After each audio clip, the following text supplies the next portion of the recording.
ఇవాళ సండే, అందుకే మేము స్పెషల్గా ఫిష్ కర్రీ చేసుకోవాలనుకుంటున్నాము. ఇప్పుడే ఉప్పు పసుపు వేసి ఇలా ఫ్రెష్గా కడిగేసుకొని పెట్టేసుకున్నాం. 4 ఉల్లిగడ్డలు చేపల ఫిష్కు, మెంతులు, జీలకర్ర, ధనియాలు అవి వేయించుకోవాలి.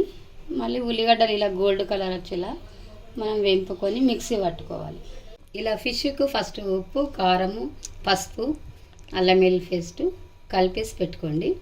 మళ్ళీ ఇది చింతపండు కూడా ఒక 50 గ్రాములు, దీనికి కరెక్ట్ సరిపోయేంత పులుసుకు బాగుంటుంది. 2 పావుల సగం ఆయిల్ పోసుకోవాలండి. పోసుకొని ఇలా ఉల్లిపాయ పేస్ట్ వేసేసుకోవాలి. కాల్పులా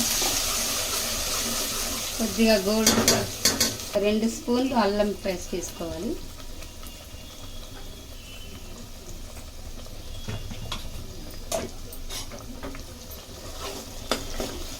ఇందులో పేస్ట్ మనం ఇందాక మెంతులు, జీలకర్ర, ధనియాల పొడి అవి పేస్ట్ చేసినాం కదా, అవి కూడా ఇందులో వేసేసుకోవాలి. ఆయిల్, కొత్తిమీర, పుదీనా కొద్దిగా, కస్తూరి మెంతి కూడా కొద్దిగా వేసుకోవాలి.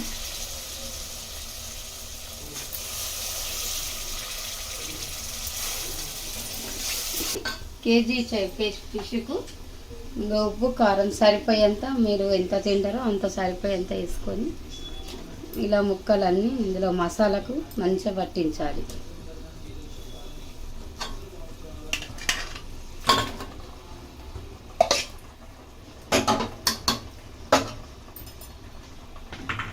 పట్టించిన తర్వాత కలపద్దండి, కలిపితే ముక్క ఇరిగిపోతుంది.